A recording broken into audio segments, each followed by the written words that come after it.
और देखना होगा कि इस पर किस तरीके से चर्चा आगे बढ़ाया जाएगा। नए इनकम टैक्स बिल 2025 को मोदी सरकार आज लोकसभा में पेश करेगी। सरकार ने आयकर से जुड़े कानून को संशोधित करने के लिए एक विधेयक को लोकसभा में पेश करने के लिए लिस्टेड किया है। जानकारी के मुताबिक वित्त मंत्री निर्मला सीतारमण आयकर विधेयक 2025 पेश करेंगी।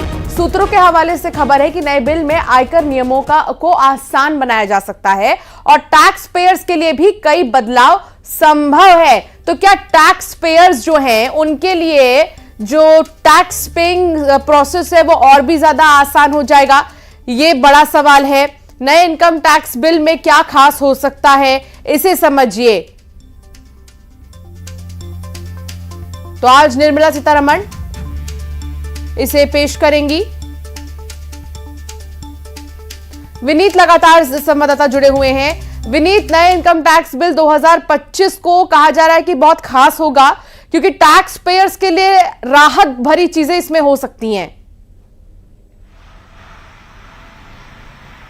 जी निश्चित तौर पर मैं आपको बताना चाहूंगा अंशिका कि टैक्स पेयर के लिए राहत देने के लिए सरकार जो है वो लगातार रिफॉर्म कर रही है। साफ तौर पर जो सरकार का मानना है कि टैक्स देना है वो अधिक से अधिक आसान हो, इसको लेकर के सरकार जो है यह कदम उठा रही है। बताया जा रहा है कि अगले वित्तीय वर्ष से जब 2026 में वित्तीय वर्ष शुरू होगा तो भी यह जो इनकम टैक्स का जो बिल है या इनकम टैक्स का जो नियम कानून है वो लागू हो जाएगा। लेकिन इसके साथ ही साथ एक बड़ी बात यहां पर मैं आपको बताना चाहूंगा कि टैक्स पेयर के लिए तो आसानी होगी ही होगी, साथ ही साथ सरकार के लिए भी आसानी होगी कि अगर कोई टैक्स की चोरी करता है तो उसे पकड़ा जा सके। तो साफ तौर पर यह जो बिल है वो काफी महत्वपूर्ण हो जाता है। इनकम टैक्स रिफॉर्म को लेकर के यह काफी महत्वपूर्ण बिल हो जाता है, जिसमें जो टैक्स पेयर हैं उनके लिए तो सुविधा होगी ही होगी, साथ ही साथ सरकार के लिए भी यह सुविधा होगी कि कोई भी अगर कोई टैक्स चोरी करता है तो उन्हें असुविधा ना हो।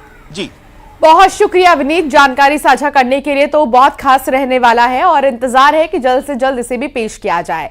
दुर्ग की बात करेंगे जहां स्कूली वैन से दबकर मासूम की मौत हो गई है। अचानक वैन के सामने बच्ची आ गई और बच्ची को वैन में बैठाने के लिए मां गई हुई थी। घटनास्थल पर ही बच्ची की मौत हो गई। सुपेला थाना इलाके की एक घटना है।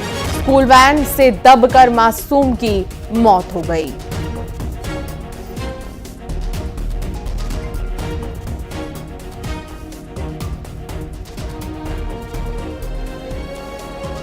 तो बच्ची को वैन में बैठाने के लिए मां गई थी, लेकिन दुख की बात यह है कि दबकर बच्ची की मौत हो गई घटना स्थल पर ही।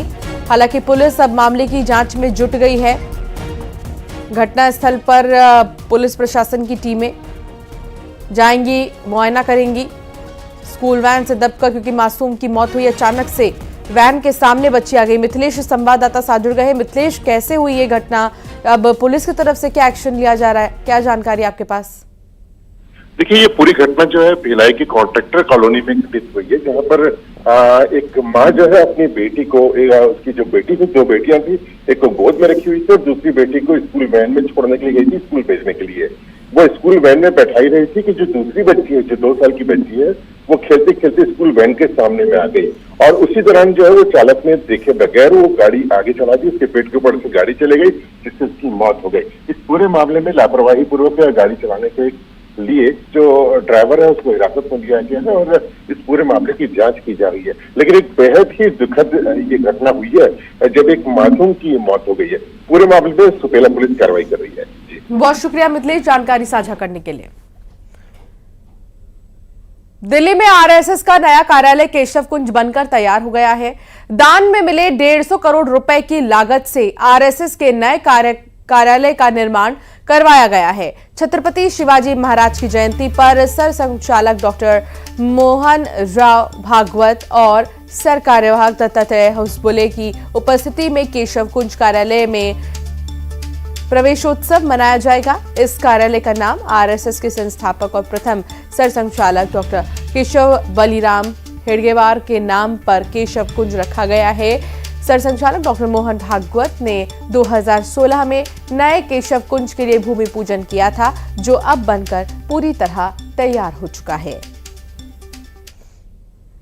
एक तस्वीर हम आपको दिखाएंगे। सबसे पहले शुरुआत में वो यहाँ से अगर मैं आपको वो बिल्डिंग्स दिखाऊं, जो इमारत दिखाऊं, जो साफ तौर पर राजस्थान गुजरात और देश के कई अन्य हिस्सों की जो पाश्चात्य जो स्थापत्य कला है उसका नमूना है। संघ कार्यालय में जैसे ही आप प्रवेश करेंगे तो सबसे पहले दर्शन आपके पवन पुत्र हनुमान जी के होंगे, यानी कि बजरंग बली के होंगे, जो सभी बाधाओं को हरने का काम करते हैं।